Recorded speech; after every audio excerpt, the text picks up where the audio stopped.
Babake oqala akafuni wena usikhathaze ngezinto engamele usikhathaze ngazo. Akafuni uNkulunkulu usikhathaze ngezinto wena ekungezona zakho. Ikukhathazeka ngokaKristu.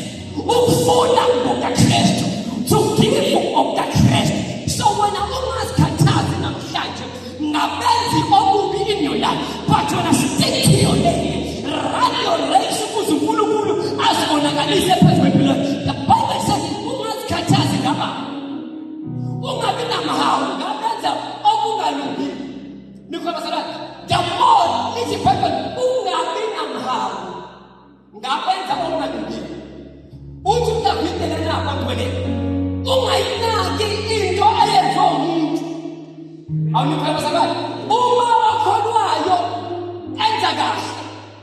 Abangakholwa bathi senza ngcono. Bathi lokho lwayo uma lo ongakholwa enza kabi. Kumele uyise endleleni. Athi nawo umuntu oneseka akuhambi kanjani. But stick to your lane. Umazise ngoNkulunkulu.